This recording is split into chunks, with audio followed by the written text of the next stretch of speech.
നമസ്കാരം. ഹലോ ഡോക്ടറിലേക്ക് സ്വാഗതം. പ്രസവാനന്തരം എന്ന് പറയുന്നത് ഒരു സ്ത്രീയെ സംബന്ധിച്ചിടത്തോളം വളരെ ഇമ്പോർട്ടൻ്റ് ആയിട്ടുള്ള ഒരു കാലഘട്ടമാണ്. ഈ ഒരു സമയത്ത് പലരിലും കണ്ടുവരുന്നൊരു പ്രധാന പ്രശ്നമാണ് മാനസിക സമ്മർദ്ദം മുതൽ പോസ്റ്റ്മോർട്ടം ഡിപ്രഷൻ വരെയുള്ള ഒരവസ്ഥ എന്ന് പറയുന്നത്. ഈ ഒരു വിഷയത്തെക്കുറിച്ചാണ് ഹലോ ഡോക്ടർ ഇന്നും സംസാരിക്കുന്നത്. ഈ വിഷയത്തിൽ നമ്മളോടൊപ്പം സംസാരിക്കാനായി ചേരുന്നത് കൊല്ലം ഗവൺമെൻറ് മെഡിക്കൽ കോളേജിൽ ജില്ലാ ആശുപത്രിയിലെ സൈക്കാട്രിസ്റ്റ് ആയിട്ടുള്ള ഡോക്ടർ SS സ്വാതിയാണ്. ഡോക്ടർ, ഹലോ ഡോക്ടറിലേക്ക് സ്വാഗതം. ഡോക്ടർ, പലർക്കുമുള്ളൊരു സംശയമാണ് ഈ പ്രസവാനന്തരം ഉണ്ടാകുന്ന മാനസിക പ്രശ്നങ്ങൾ, പ്രത്യേകിച്ച് ഈ പോസ്റ്റ്മോർട്ടം ഡിപ്രഷൻ എന്ന് പറയുന്നത്. എന്താണത്? പ്രസവാനന്തര മാനസിക പ്രശ്നങ്ങൾ എന്ന് പറഞ്ഞു കഴിഞ്ഞാൽ പ്രസവം നടന്നതിന് ശേഷം അടുത്ത ഒരു 6 ആഴ്ച വരെയുള്ള കാലഘട്ടത്തിനെയാണ് നമ്മൾ പോസ്റ്റ്മോർട്ടം പീരീഡ് അല്ലെങ്കിൽ പ്രസവാനന്തര കാലഘട്ടം എന്ന് പറയുന്നത്. ഈ ഒരു കാലഘട്ടത്തിൻ്റെ ഏറ്റവും പ്രധാനപ്പെട്ട സവിശേഷത എന്താണെന്ന് വെച്ച് കഴിഞ്ഞാൽ വളരെയധികം ഹോർമോൺ ചേഞ്ചസ് അമ്മയുടെ ശരീരത്തിൽ എല്ലാ അവയവങ്ങളിലും സംഭവിക്കുന്നുണ്ട്. അപ്പോൾ ഇതിൻ്റെ ഭാഗമായിട്ട് തന്നെ നമ്മുടെ ശരീരത്തിലെ ഒരു അവയവമാണ് നമ്മുടെ തലച്ചോറ്. അപ്പോൾ തലച്ചോറിലും ധാരാളം ഈ ഹോർമോൺ വ്യതിയാനങ്ങൾ സ്വാധീനിക്കുകയും അതിൻ്റെ അനന്തരഫലമായി നിരവധി മാനസിക പ്രശ്നങ്ങൾ ഉണ്ടാവുകയും ചെയ്യുന്നു. അപ്പോൾ ഈ ഒരു കാലഘട്ടത്തിൽ വരുന്ന മാനസിക പ്രശ്നങ്ങളെയാണ്, അതായത് പ്രസവം കഴിഞ്ഞ് 6 ആഴ്ച വരെയുള്ള കാലഘട്ടത്തിൽ വരുന്നതിനെയാണ് നമ്മൾ പോസ്റ്റ്മോർട്ടം മെൻ്റൽ ഡിസോർഡേഴ്സ് എന്ന് ജനറലി പറയുന്നത്. ഡോക്ടർ, ഈ ഒരു പ്രസവാനന്തരം ഒരു സ്ത്രീയെ സംബന്ധിച്ചിടത്തോളം പലതരമായിട്ടുള്ള ഒരു പ്രധാനപ്പെട്ട കാലഘട്ടം. ഈ ഒരു സമയത്ത് ഒരു മാനസികമായിട്ട് ഒരുപാട് പ്രശ്നങ്ങളുണ്ട്. പ്രധാനമായിട്ടും ഒരു സ്ത്രീക്ക് ഉണ്ടാകുന്ന പ്രശ്നങ്ങൾ അതെന്തൊക്കെയാണ്? ശരി, നമുക്ക് പ്രസവാനന്തര മാനസിക പ്രശ്നങ്ങളെ പ്രധാനമായിട്ടും 4 തരംതിരിക്കാം. അതിൽ ഏറ്റവും ലഘുവായിട്ട് നമ്മൾ കാണേണ്ടത് ബേബി ബ്ലൂസ് അല്ലെങ്കിൽ പോസ്റ്റ്മോർട്ടം ബ്ലൂസ് എന്ന് പറയും. അത് മിക്കവാറും ഒരു 75% സ്ത്രീകളിലൊക്കെ കാണപ്പെടുന്നൊരവസ്ഥയാണ്. ചെറിയ തോതിലുള്ള വിഷാദം, ആങ്സൈറ്റി, ഉറക്കമില്ലായ്മ, അങ്ങനെയുള്ള പ്രശ്നങ്ങൾ. പിന്നെ രണ്ടാമത് അതിൽ കുറച്ചും കൂടി ഗുരുതരമായിട്ടുള്ളൊരു അവസ്ഥയാണ് പോസ്റ്റ്മോർട്ടം ഡിപ്രഷൻ എന്ന് പറയുന്നത്. ഇത് ഏകദേശം ഒരു 15 മുതൽ 20% അതായത് അമ്മമാരിലും കണ്ടുവരുന്നു. ഇത് കുറച്ചും കൂടി ഗുരുതരമായിട്ടുള്ള അവസ്ഥയാണ്. ഇത് പലപ്പോഴും നമുക്ക് ചികിത്സ വേണ്ടി വരുന്ന ഒരവസ്ഥയാണ്. പിന്നെ ഇതിലും കുറച്ച് അധികം ഗുരുതരം, അതായത് അമ്മയ്ക്കും കുഞ്ഞിനും ആപത്ത് വരാൻ സാധ്യതയുള്ള ഗുരുതരമായിട്ടുള്ളൊരു അവസ്ഥയാണ് പോസ്റ്റ്മോർട്ടം സൈക്കോസിസ്. ഇത് ഏകദേശം ഒരു 2 മുതൽ 5% വരെ അമ്മമാരിൽ കണ്ടുവരുന്നു. പിന്നെ ഇത് കൂടാതെ ഈ 3 അവസ്ഥകളും കൂടാതെ തന്നെ മുന്നേയുള്ള, അതായത് പ്രസവത്തിന് മുന്നേ ഈ സ്ത്രീക്ക് ഉണ്ടായിരുന്ന മാനസിക രോഗങ്ങൾ ചിലപ്പോൾ മൂർച്ഛിക്കാനും, അതായത് ആ സമയത്ത് സ്ട്രെസ്സ് കൊണ്ടോ അല്ലെങ്കിൽ മെഡിസിൻസിലെ അപാകത കൊണ്ടോ ഒക്കെ ചിലപ്പോൾ ഈ അവസ്ഥ ഒന്ന് മൂർച്ഛിക്കാൻ, അതായത് മുന്നേ ഉള്ള മാനസിക രോഗങ്ങളുടെ പ്രശ്നങ്ങൾ ഒന്ന് മൂർച്ഛിക്കാനുമുള്ള സാധ്യതയുണ്ട്. ഡോക്ടർ, അങ്ങനെയാണെങ്കിൽ പ്രധാനമായിട്ടും ഒരു അപകടകാരി എന്ന് പറയുന്ന ഒരു ഘട്ടം ഈ ഒരു സമയത്ത് ഉണ്ടാകുന്നുണ്ട്. എന്താണ് അങ്ങനെ ഒരു കാര്യം?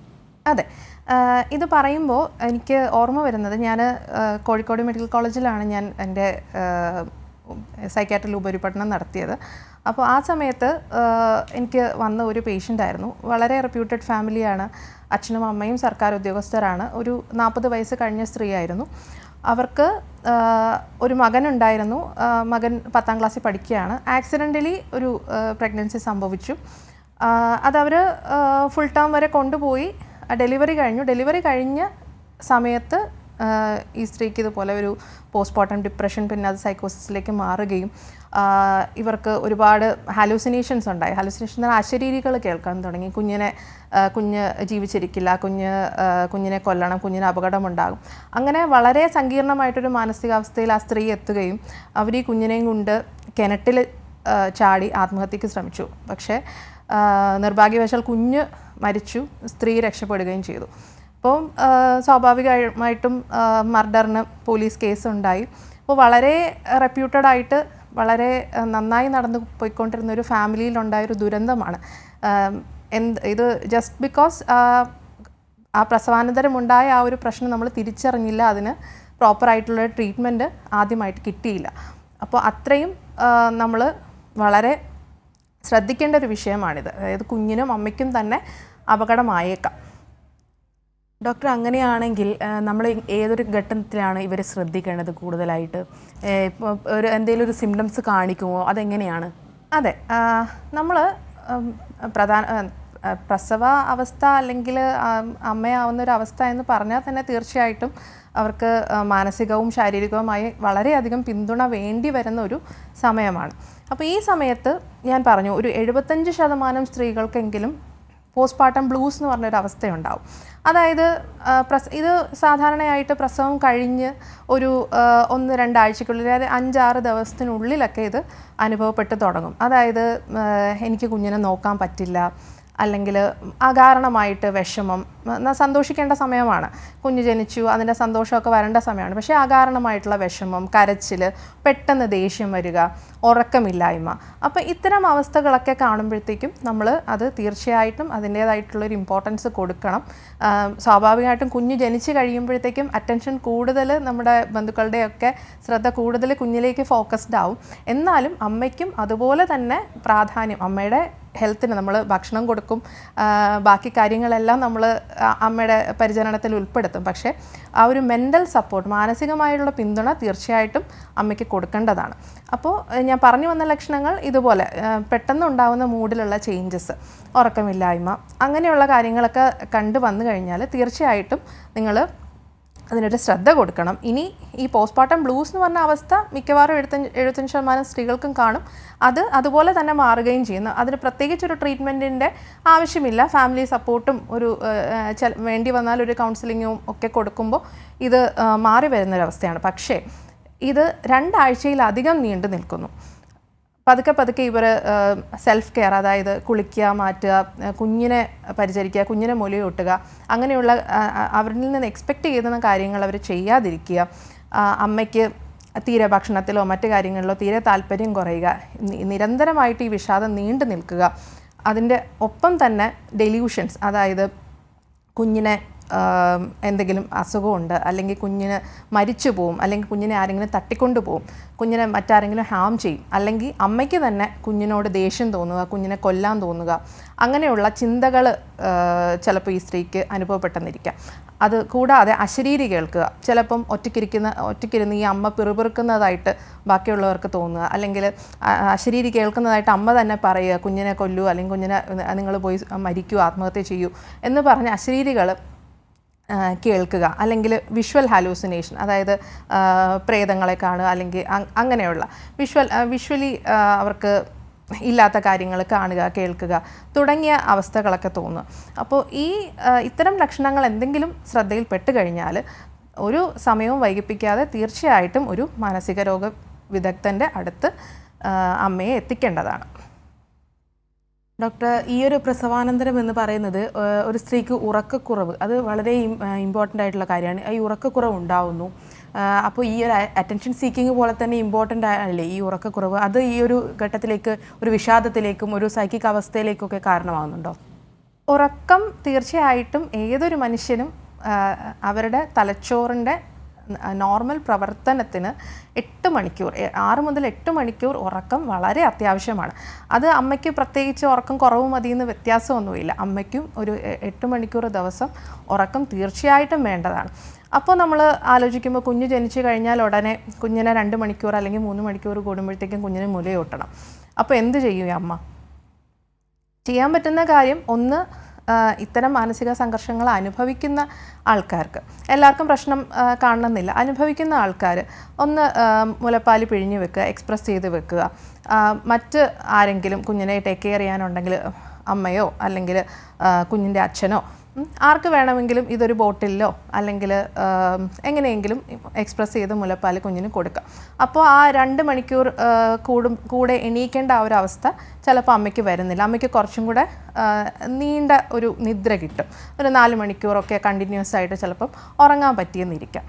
അപ്പോൾ ഈ ഉറക്കം നമ്മുടെ തലച്ചോറിലെ വേസ്റ്റ് മെറ്റീരിയൽ, നമ്മുടെ തലച്ചോറിലെ ദൈനംദിന പ്രവർത്തനങ്ങളിലൂടെ ഉണ്ടാകുന്ന ടോക്സിക് ആയിട്ടുള്ള വേസ്റ്റൊക്കെ പുറന്തള്ളപ്പെടേണ്ട സമയമാണ് ഉറക്കം.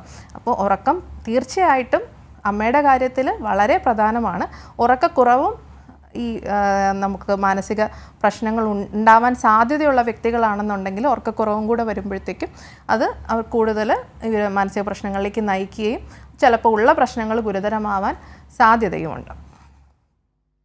ഡോക്ടർ, പിന്നെ പ്രധാനപ്പെട്ടൊരു കാര്യം എന്ന് പറയുന്നത് നമ്മളിപ്പം പ്രസവത്തിന് മുന്നേ അല്ലെങ്കിൽ ഒരു ഗർഭിണിയാവുന്നതിന് മുന്നേ ശരീരത്തിലുണ്ടാവുന്ന മാറ്റങ്ങൾ, അതിന് ശേഷം ഉണ്ടാകുന്ന മാറ്റങ്ങൾ, മുടികൊഴിച്ചിലുണ്ടാകുന്നു, പെട്ടെന്ന് തടിക്കുന്നു, ചിലർ മെലിയുന്നു. അപ്പം ഇത്തരം ഘട്ടങ്ങളൊക്കെ നമ്മൾ ഈ ഒരു ഡിപ്രഷനിലേക്കും അതുപോലെ തന്നെ നമുക്ക് കുട്ടിയോട് തന്നെ ഒരു ദേഷ്യം തോന്നുന്ന ഒരു ഘട്ടത്തിലേക്കൊക്കെ കടക്കുന്നുണ്ടോ?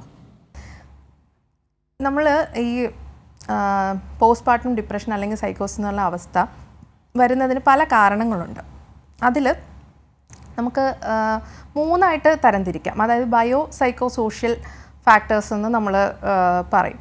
അപ്പോൾ അതിൽ ബയോളജിക്കൽ ഫാക്ടർ എന്ന് പറഞ്ഞു കഴിഞ്ഞാൽ തീർച്ചയായിട്ടും നമ്മുടെ ശരീരത്തിൽ സംഭവിക്കുന്ന ജനിതകമായിട്ടുള്ള വ്യത്യാസങ്ങൾ, അതുപോലെ നമ്മുടെ ശരീരത്തിൽ സന്തോഷം ഉൽപ്പാദിപ്പിക്കുന്ന ചില ഹോർമോണുകളുണ്ട്, ഡോപ്പമിൻ, സെറട്ടോണിൻ, ഇതിലേക്ക് ഏറ്റക്കുറച്ചിലുകൾ. അപ്പോൾ ഇതൊക്കെ ഒരു കാരണമാണ്. രണ്ടാമത്തെ ഒരു കാരണം എന്ന് പറഞ്ഞു കഴിഞ്ഞാൽ സൈക്കോളജിക്കൽ ഫാക്ടേഴ്സ്. അതായത് ഈ പെട്ടെന്നുണ്ടാവുന്ന ഒരു പ്ലാൻ ഇല്ലാതെ വരുന്ന പ്രഗ്നൻസി. അപ്പോൾ ഈ പ്രഗ്നൻസിയോട് അനുബന്ധിച്ച് നമ്മുടെ ശരീരത്തിൽ വരുന്ന മാറ്റങ്ങൾ, തടി വെക്കുന്നു. അപ്പോൾ ഇതിനോട് ബാക്കിയുള്ളവരുടെ റിയാക്ഷൻ, കൂടെ ഉണ്ടാകുന്ന പാർട്ട്ണറുടെയോ അല്ലെങ്കിൽ ചുറ്റുമുള്ളവരുടെയോ റിയാക്ഷൻ, അല്ലെങ്കിൽ അമ്മ സ്വയം വിലയിരുത്തുന്നത്. അപ്പോൾ സ്വയം എപ്പോഴും വളരെ ക്രിട്ടിക്കലായിട്ട് സെൽഫ് ജഡ്ജ് ചെയ്യുന്ന ആൾക്കാർക്ക് ഈ മാറ്റങ്ങൾ ചിലപ്പം താങ്ങിക്കൊള്ളാൻ പറ്റണമെന്നില്ല. അപ്പോൾ ഇങ്ങനെ ഉള്ള അവസ്ഥയിൽ അതും ചിലപ്പോൾ മാനസിക സമ്മർദ്ദത്തിനും ഡിപ്രഷനും ഒക്കെ കാരണമാവാം. പിന്നെ മൂന്നാമത്തെ ഒരു കാര്യം എന്ന് പറഞ്ഞാൽ സോഷ്യൽ ഫാക്ടേഴ്സ്. ഇപ്പോൾ ദാമ്പത്യ പ്രശ്നങ്ങൾ അനുഭവിക്കുന്നവർ, അതല്ലെങ്കിൽ സാമ്പത്തികമായിട്ടുള്ള ബുദ്ധിമുട്ട് അനുഭവിക്കുന്നവർ, അതല്ലെങ്കിൽ മറ്റ് സോഷ്യൽ സപ്പോർട്ടില്ല, അമ്മയെ സപ്പോർട്ട് ചെയ്യാനായിട്ട് ഫാമിലി, അമ്മ, അച്ഛൻ, അല്ലെങ്കിൽ മറ്റ് സോഷ്യൽ സപ്പോർട്ട് തരുന്ന ആൾക്കാർ ഇപ്പോൾ അവൈലബിൾ ആയിട്ടില്ല. അപ്പോൾ അങ്ങനെയുള്ള അവസ്ഥയിൽ ചിലപ്പോൾ അമ്മയ്ക്ക് ആ ഒരു സോഷ്യൽ സപ്പോർട്ടും കുറഞ്ഞെന്നിരിക്കാം. അപ്പോൾ ഈ 3 കൂടി ചേരുമ്പോഴായിരിക്കാം ചിലപ്പോൾ ഈ അമ്മ ഈ ഒരു പോസ്റ്റ്പാർട്ടം മെൻ്റൽ ഡിസോർഡേഴ്സിലേക്കൊക്കെ പോകുന്നത്. ശരി ഡോക്ടർ, നമ്മളോടൊപ്പം ഇപ്പോൾ ഒരു പ്രേക്ഷകൻ കൂടി ചേരുന്നുണ്ട്. ആലപ്പുഴയിൽ നിന്നും നിഷാന്താണ്. നിഷാന്ത്, ഡോക്ടറോട് ചോദിച്ചോളൂ. Hello doctor. നിഷാന്ത് ചോദിച്ചോളൂ, ഡോക്ടറോട് ചോദിച്ചോളൂ. കേൾക്കാം, പറഞ്ഞോളൂ. ഡോക്ടറെ, പിന്നെ എൻ്റെ കല്യാണം കഴിഞ്ഞിട്ട് 2007 പറഞ്ഞോളൂ. അപ്പൊ ആദ്യത്തെ കുട്ടി 2008 പ്രസവിച്ച്. അപ്പോൾ ഭാര്യ സംസാരിക്കത്തില്ല, അവർക്ക് സംസാരിക്കാൻ വയ്യ. പിന്നെ അത് കഴിഞ്ഞ് 2015 രണ്ടാമത്തെ കുട്ടി ഉണ്ടായത്. ഓക്കെ. അപ്പൊ അങ്ങനെ പോകുന്നു. ഇവർക്ക് ഇപ്പൊ ഈ യോനിക്കൂടെ മറ്റേ ഈ വെള്ള ഒരു സാധനം വരുന്നുണ്ട്. അപ്പൊ ഞങ്ങൾ പല സ്ഥലത്ത് പോയി കാണിച്ചിട്ട് അവർ സ്കാൻ ചെയ്യും, അത് എങ്ങനെയാണെന്നൊക്കെ പറയുന്നത്. അപ്പൊ ഞാനിപ്പോ ഇത് ജസ്റ്റ് ഇത് കണ്ടപ്പോഴാണ് ഡോക്ടറോട് ഞാനൊന്ന് ചോദിക്കാൻ വേണ്ടിട്ട്. അവർക്ക് സംസാരിക്കാൻ പറ്റത്തില്ലല്ലോ. ഞങ്ങൾ പല ഡോക്ടർമാരെ കാണിച്ചിട്ട് ഇവർക്ക് ആംഗ്യമോ അക്ഷരോ പറയാൻ പറ്റത്തുള്ളൂ. അത് കാരണം എനിക്കൊരു ബുദ്ധിമുട്ട്. ഈ ഡോക്ടർസൊക്കെ പോയി ഞാൻ എന്തോ പറയാനാ. അതാണ് ഞാനിപ്പോ ഫോണിലൂടെ ഇത് കണ്ടപ്പോ. ഓക്കെ, നമ്മൾ ഇപ്പം സംസാരിച്ചു കൊണ്ടിരിക്കുന്ന വിഷയമായിട്ട് ബന്ധമുള്ളതല്ല, എന്നാലും ഇപ്പം സ്ത്രീകളിൽ കാണുന്ന ഡിസ്ചാർജസ്, അത് വൈറ്റ് ഡിസ്ചാർജസ് ആണെങ്കിലും സ്മെല്ലോട് കൂടിയുള്ള ഡിസ്ചാർജസ് ആണെങ്കിലും തീർച്ചയായിട്ടും അത് നിങ്ങൾ നിരന്തരമായിട്ട് അതിങ്ങനെ നിൽക്കുന്നുണ്ട്, സ്മെല്ലോട് കൂടി അല്ലെങ്കിൽ തൈര് പിരിഞ്ഞതുപോലെ കേടിയായിട്ടുള്ള ഡിസ്ചാർജ്, ഉൾഭാഗത്ത് ചൊറിച്ചിൽ, അങ്ങനെയുള്ള പ്രശ്നങ്ങളൊക്കെ ഉണ്ടെങ്കിൽ തീർച്ചയായിട്ടും ചിലപ്പോൾ അത് ഫംഗൽ ഇൻഫെക്ഷനൊക്കെ ആവാനുള്ള സാധ്യതയുണ്ട്. അപ്പോൾ ഒരു ഗൈനക്കോളജിസ്റ്റിനെ അടുത്ത് അവൈലബിൾ ആയിട്ടുള്ള ആരെങ്കിലും കൺസൾട്ട് ചെയ്ത് അതിൻ്റെ പരിഹാരം ഒരു ടാബ്ലറ്റിലോ ഒക്കെ തീരുന്നതായിരിക്കും. അതിൻ്റെ പരിഹാരം കണ്ടെത്തിയാൽ അത് നന്നായിരിക്കും. പ്രേക്ഷകന് വ്യക്തമായെന്ന് കരുതുന്നു. ഡോക്ടർ, ഈ ഒരു ഘട്ടത്തിൽ നമ്മൾ കുടുംബത്തിൻ്റെ സപ്പോർട്ട്, അതുപോലെ തന്നെ ഫ്രണ്ട്സ് ഒക്കെ, നമ്മുടെ ഒരു സർക്കിൾ ഉണ്ട്, ആ സർക്കിളിൻ്റെ സപ്പോർട്ട് അത് എത്രത്തോളം വേണം? ഇവരെയൊക്കെ എങ്ങനെയാണ് ഈ ഒരു ഗർഭകാലം അങ്ങനെയാണ് ഇവരെയൊക്കെ നമ്മൾ കൈകാര്യം ചെയ്യേണ്ടത്? എങ്ങനെയാണ് നമ്മൾ ഫ്രണ്ട്സും ഫാമിലിയും ഒക്കെ, നമ്മൾ ഒരു മനുഷ്യനെന്ന് പറഞ്ഞൊരു സോഷ്യൽ ബീയിങ് ആണ്. അപ്പോൾ തീർച്ചയായിട്ടും ഫ്രണ്ട്സിൻ്റെയും ഫാമിലിയുടെയും സപ്പോർട്ടും പരസ്പരമുള്ള ആശയവിനിമയവും പരസ്പരമുള്ള ഇമോഷണൽ സപ്പോർട്ടും എല്ലാം നമുക്ക് ആവശ്യമാണ്. പ്രത്യേകിച്ചും ഇപ്പോൾ ആദ്യമായിട്ട് ഗർഭിണിയാവുന്നൊരു സ്ത്രീ, അവർക്ക് ഉണ്ടാവുന്ന ചേഞ്ചസ് അവർക്കറിയില്ല. ഒരുപാട് ആശങ്കകൾ ചിലപ്പോൾ മനസ്സിലുണ്ടാവാം, പല പല സംശയങ്ങളും ഉണ്ടാകാം. അപ്പോൾ അതൊക്കെ ചുറ്റുമുള്ളവരോട് ഷെയർ ചെയ്യുക. നല്ല ഇപ്പം നിങ്ങൾക്ക് അല്ലെങ്കിൽ ഡോക്ടേഴ്സിനെ കൺസൾട്ട് ചെയ്യണമെന്നുണ്ടെങ്കിൽ ഡോക്ടേഴ്സിനെ കൺസൾട്ട് ചെയ്യുക. ഇപ്പം ഈ ഫ്രണ്ട്സും ഫാമിലിയും ഒരു വളരെ സുപ്രധാനമായിട്ടുള്ളൊരു റോള് ഒരു അമ്മയുടെ മാനസിക അവസ്ഥയിൽ വഹിക്കുന്നുണ്ട്. ഡോക്ടർ, അതുപോലെ തന്നെ പലരുടെ ഒരു സംശയമാണ്, ഇപ്പോൾ മാത്രമാണോ ഇത്തരം പോസ്റ്റ്മോർട്ടം ഡിപ്രഷനും മറ്റും കണ്ടുവരുന്നത്? പണ്ടത്തെ കാലത്ത് ഇതുപോലുള്ള ഡിപ്രഷനൊന്നും ഉണ്ടായിരുന്നില്ലല്ലോ എന്നൊക്കെ പറയുന്നത്. അപ്പോൾ അതെങ്ങനെയാണ്? അത് വെറും തെറ്റിദ്ധാരണ മാത്രമാണ്. നമ്മൾ ഇതിനെക്കുറിച്ചുള്ള പഠനങ്ങൾ നടത്തി തുടങ്ങിയത് ചിലപ്പോൾ നമ്മുടെ മോഡേൺ മെഡിസിൻ എക്സ്പാൻഡ് ചെയ്തതിന് ശേഷമായിരിക്കും. ഇപ്പോൾ ധാരാളം പഠനങ്ങൾ നടന്നു വരുന്നുണ്ട്. നമ്മുടെ കേരള സർക്കാരിൻ്റെ ഭാഗത്തു നിന്ന് തന്നെ പഠനങ്ങളും അമ്മമാരുടെ മാനസിക സപ്പോർട്ടിന് വേണ്ടിയിട്ടുള്ള അമ്മ മനസ്സ് പോലുള്ള പ്രോഗ്രാമുകളൊക്കെ നടത്തുന്നുണ്ട്. അപ്പോൾ ഇത് പണ്ട് കാലത്തും ഉണ്ടായിരുന്ന ഒരു അവസ്ഥ തന്നെയാണ്. പക്ഷേ അന്നൊന്നും നമ്മൾ നമ്മുടെ ശരീരത്തിൻ്റെ ഹെൽത്തിനോട് ഒപ്പം നമ്മൾ മനസ്സിൻ്റെ ആരോഗ്യത്തിന് അത്ര ഇമ്പോർട്ടൻസ് കൊടുത്തിരുന്ന ഒരു കാലഘട്ടമല്ല മുമ്പത്തെ അവസ്ഥ എന്ന് പറയുന്നത്. പലരും ഇത് പുറത്ത് പറയാൻ മടിക്കുന്ന ഒരു സ്റ്റിഗ്മയോട് കൂടിയായിരുന്നു പലരും ഈ ഒരു പ്രശ്നങ്ങളെയൊക്കെ നോക്കി കണ്ടിരുന്നത്.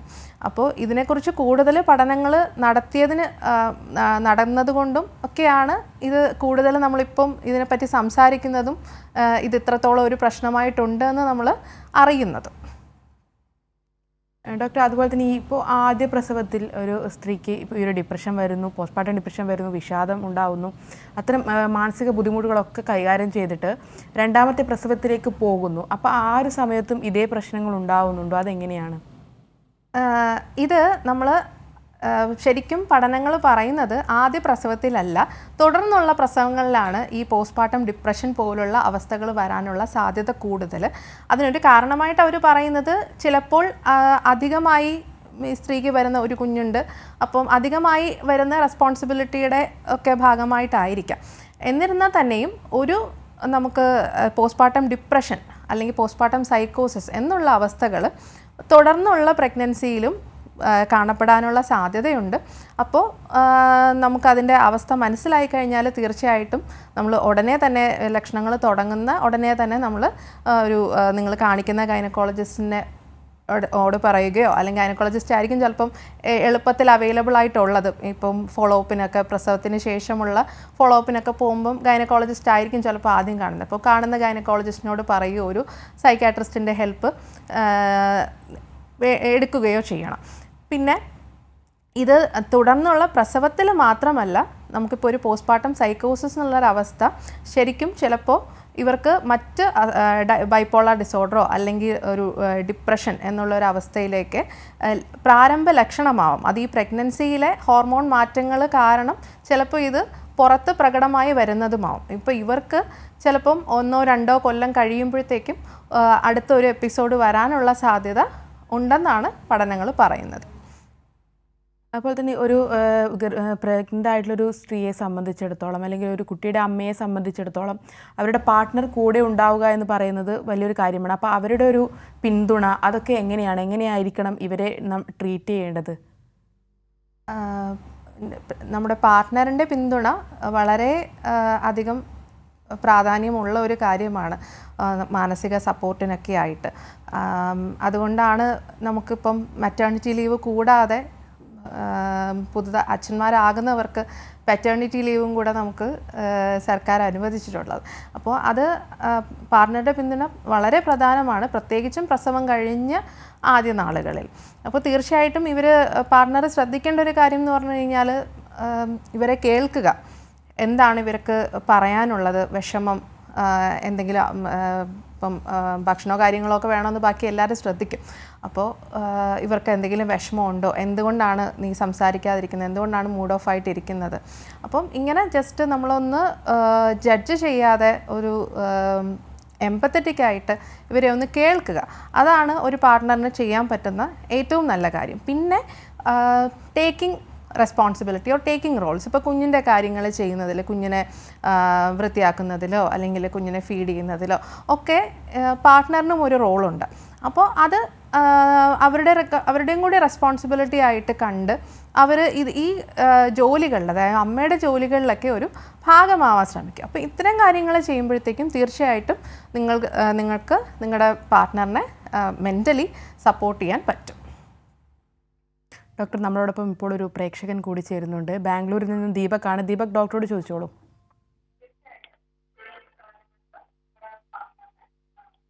ഹലോ ദീപക് ചോദിച്ചോളൂ, ഡോക്ടറോട് ചോദിച്ചോളൂ. ഡോക്ടർ നമസ്കാരം. പറഞ്ഞോളൂ. നമസ്കാരം. ഡോക്ടർ കേൾക്കുന്നില്ല, എനിക്ക് തോന്നുന്നില്ല. ഡോക്ടർ കേൾക്കുന്നുണ്ട്, ചോദിച്ചോളൂ. ഡോക്ടർ പറഞ്ഞോളൂ. ഓക്കെ.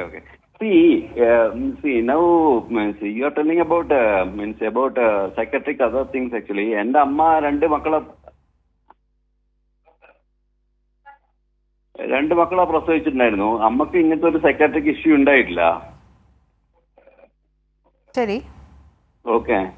അപ്പൊ ഈ വരുന്ന പ്രശ്നങ്ങൾ എങ്ങനെ വരുന്നത് എനിക്ക് ക്വസ്റ്റ്യൻ വരുന്നത് എന്നുവെച്ചാല് ഇപ്പൊ നമ്മളൊരു ഏതെങ്കിലും ഡോക്ടറെ കാണിച്ചാലും പണ്ടെന്ന് വെച്ചാല് അവരെന്ത് ചെയ്യുന്ന വെച്ചാല് നോർമൽ മെഡിസിൻ എഴുതി തരും. ഇപ്പൊ എന്ന് വെച്ചാല് ഒരു additional supplement, gastric issues, okay, gastric tablet, everything. I was a medical representative of Arista Pharma also. I know all these things actually. So why this is happening? That's my question actually. You see, before that it was not happening at all. Okay, ഞാൻ പ്രേക്ഷകർക്കും കൂടി മനസ്സിലാകാൻ വേണ്ടിയിട്ട് മലയാളത്തിൽ ഉത്തരം നൽകുകയാണ്. ഇത് ഞാൻ നേരത്തെ നമ്മുടെ അവതാരമൊക്കെ ചോദിച്ചിരുന്നു, ഇത് സിമിലർ ആയിട്ടുള്ളൊരു ക്വസ്റ്റ്യൻ. ഇത് ഇപ്പോൾ സംഭവിക്കുന്ന ഒരു കാര്യമല്ല. നമ്മൾ എല്ലാ പ്രസവത്തിലും ഇത് ഉണ്ടാവണമെന്നുമില്ല. ഇപ്പോൾ പ്രസവിക്കുന്ന സ്ത്രീകളിൽ എല്ലാവർക്കും ഡിപ്രഷൻ കാണണമെന്നില്ല. പോസ്റ്റ്മോർട്ടം ഡിപ്രഷൻ എന്ന് പറഞ്ഞ അവസ്ഥ 15 മുതൽ 20% അതിൻ്റെ ഒരു പ്രിവലൻസ് ആയിട്ട് കാണുന്നത്. ഇപ്പം ഞാൻ PG ചെയ്തത് കോഴിക്കോട് മെഡിക്കൽ കോളേജിലാണ്. ഏഷ്യയിൽ തന്നെ ഏറ്റവും അധികം പ്രസവം നടക്കുന്ന ഒരു സെൻറ്ററാണ്. അവിടെ നിന്ന് നമുക്ക് തീർച്ചയായിട്ടും അനവധി രോഗികൾ ഈ പ്രസവാനന്തര മാനസിക പ്രശ്നങ്ങളുള്ളവരെ നമ്മൾ കണ്ടെത്തുകയും ചികിത്സ കൊടുക്കുകയും ചെയ്തിട്ടുണ്ട്. അതിൽ വളരെ കഠിനമായൊരവസ്ഥ എന്ന് പറഞ്ഞാൽ ഏകദേശം ഒരു 2 മുതൽ 5% വരെ ഗർഭിണികളിലായിരിക്കാം ഈ പോസ്റ്റ്മോർട്ടം സൈക്കോസിസ് എന്ന് പറഞ്ഞ ഒരവസ്ഥയുള്ളത്. അപ്പം നമ്മൾ അനുഭവിക്കുന്നില്ല എന്ന് വെച്ചിട്ട് ബാക്കിയുള്ളവർക്ക് ഇത് ഇല്ലാതിരിക്കണം എന്നില്ല. എല്ലാ പ്രഗ്നൻസിയിലും ഇത് വരണമെന്നില്ല. അപ്പം നമ്മുടെ ഉദ്ദേശം എന്ന് പറഞ്ഞു കഴിഞ്ഞാൽ ഇങ്ങനൊരു അവസ്ഥയുണ്ട് എന്നുള്ളത് പൊതുജനങ്ങളെ ബോധവൽക്കരിക്കുക പ്രധാനമായിട്ടും. ഇത് ഈ പോസ്റ്റ്മോർട്ടം ഡിപ്രഷൻ്റെ ഒരു പ്രശ്നം എന്താണെന്ന് വെച്ച് കഴിഞ്ഞാൽ ഇത് ഒരു പരിധി കഴിഞ്ഞ് പോയി കഴിഞ്ഞാൽ ഇത് ചിലപ്പം കുഞ്ഞിനെ കൊല്ലാൻ ചിലപ്പോൾ അമ്മ ശ്രമിക്കുകയോ അല്ലെങ്കിൽ അമ്മ തന്നെ സൂയിസൈഡ് ചെയ്യാൻ ശ്രമിക്കുകയോ ഒക്കെ. സൂയിസൈഡ് റേറ്റ്സ് വളരെ അധികമാണ് ഈ പോസ്റ്റ്മോർട്ടം സൈക്കോസിസിലൊക്കെ. ഒരു 20%, 25% ഒക്കെയാണ് സൂയിസൈഡ് റേറ്റ്സ് പഠനങ്ങളിൽ കാണിക്കുന്നത്. അപ്പോൾ ഈ ഒരു അവസ്ഥയിലേക്ക് നമ്മൾ എത്താതിരിക്കുക, ഒരു കുഞ്ഞിൻ്റെ അമ്മയുടെയും ജീവൻ പോലും നഷ്ടമാവാതിരിക്കുക എന്നുള്ളൊരു അവയർനെസ് ക്രിയേറ്റ് ചെയ്യുക എന്നുള്ളതാണ്. എല്ലാ അമ്മമാരും പേടിക്കേണ്ട കാര്യമില്ല ഡിപ്രഷനിലേക്ക് പോവുമോ എന്നുള്ളത് ഒരു അകാരണമായിട്ടുള്ള ഭയത്തിൻ്റെ ഒന്നും ആവശ്യമില്ല. പക്ഷേ ഇങ്ങനെ ഒരു സംഗതി ഉണ്ട്. പ്രേക്ഷകന് വ്യക്തമായെന്ന് കരുതുന്നു. ഡോക്ടർ, അതുപോലെ തന്നെ നമുക്കിപ്പോൾ ഒരു ആദ്യഘട്ടത്തിലൊക്കെ അമ്മയ്ക്ക് സ്വയം മനസ്സിലാവുന്നു ഞാൻ ഇങ്ങനെ ഒരു ഘട്ടത്തിലേക്ക് കടക്കുകയാണ് എന്നൊക്കെ തോന്നിക്കഴിഞ്ഞ് കഴിഞ്ഞാൽ നമുക്കതൊരു സെൽഫായിട്ട് നമുക്കത് കൺട്രോൾ ചെയ്യാൻ വേണ്ടി പറ്റുമോ? ഞാൻ പറഞ്ഞല്ലോ, ഈ പോസ്റ്റ്മോർട്ടം ബ്ലൂസ് എന്നുള്ളൊരവസ്ഥ അത് മിക്ക സ്ത്രീകളിലും ഒക്കെ അനുഭവിച്ചിട്ടുള്ളതായിരിക്കാം. ചിലപ്പോൾ ഭയങ്കര ആങ്സൈറ്റി ആയിരിക്കും. ഞാനൊരു നല്ല അമ്മയാണോ, എനിക്ക് കുഞ്ഞിനെ ഫീഡ് ചെയ്യാൻ ആവശ്യമായിട്ടുള്ള പാലുണ്ടോ, അല്ലെങ്കിൽ കുഞ്ഞൊന്ന് കുറച്ച് നേരം ഒന്ന് അനങ്ങാതിരുന്നാൽ, അല്ലെങ്കിൽ കുഞ്ഞ് ഉണരാൻ ഇച്ചിരി താമസിച്ച് കഴിഞ്ഞാൽ കുഞ്ഞിന് എന്തെങ്കിലും പ്രശ്നമുണ്ടോ, അല്ലെങ്കിൽ കുഞ്ഞിന് ചൂടുണ്ടോ, അപ്പോൾ അങ്ങനെ കുഞ്ഞിന് എന്തെങ്കിലും കുഴപ്പമുണ്ടോ എന്നൊക്കെയുള്ള അകാരണമായിട്ടുള്ള ആങ്സൈറ്റി, ടെൻഷൻ, ഇതൊക്കെ സ്ത്രീകളിൽ വളരെ സാധാരണമായിട്ട് ഒരു 60-75% സ്ത്രീകളിലും ഒക്കെ ഉണ്ടാവും. പ്രത്യേകിച്ച് ചിലപ്പം ആദ്യമായിട്ട് അമ്മമാരാവുന്നവരിലായിരിക്കും. അപ്പോൾ ഇത്തരം ഒരവസ്ഥ 2 ആഴ്ചയൊക്കെ കൊണ്ട് മാറി വരും. ഒരാഴ്ച മാക്സിമം ഒരു 10 ദിവസമൊക്കെ കൊണ്ട് ഇത് മാറി വരും. ഇത് മാറാതെ നിൽക്കുന്നു, 2 ആഴ്ചയിലധികം നീണ്ടു നിൽക്കുന്നുണ്ടെങ്കിൽ തീർച്ചയായിട്ടും അമ്മമാർ ശ്രദ്ധിക്കണം. നിങ്ങൾക്ക് ചെയ്യാൻ പറ്റുന്നൊരു കാര്യം ചുറ്റുമുള്ളവരോട് പറയുക. നിങ്ങളുടെ അടുത്ത് ഉള്ള ഹസ്ബൻഡിനോടോ അല്ലെങ്കിൽ കെയർ ടേക്കേഴ്സിനോടോ ഈ കാര്യം സംസാരിച്ച് ഇത് ഡിസ്കസ് ചെയ്യുക. പിന്നെ നമ്മുടെ കയ്യിൽ നിൽക്കുന്നില്ല എന്ന് തോന്നുമ്പോഴത്തേക്കും തീർച്ചയായിട്ടും ഒരു മാനസിക രോഗ വിദഗ്ധൻ്റെ സഹായം തേടുക. ശരി ഡോക്ടർ, വളരെ വ്യക്തമാണ്. പ്രസവാനന്തരം ഉണ്ടാകുന്ന മാനസിക പ്രശ്നങ്ങളൊക്കെ കുറിച്ചാണ് ഹലോ ഡോക്ടർ ഇന്ന് സംസാരിച്ചത്. ഈ വിഷയത്തിൽ ഇത്രയും സമയം നമ്മളോടൊപ്പം ഉണ്ടായിരുന്നത് കൊല്ലം ജില്ലാ ആശുപത്രിയിലെ സൈക്കാട്രിസ്റ്റ് ആയിട്ടുള്ള ഡോക്ടർ SS സ്വാതിയാണ്. ഡോക്ടർ നന്ദി. Thank you. ഹലോ ഡോക്ടറിന് ഇന്നത്തെ സമയം ഇവിടെ അവസാനിക്കുകയാണ്.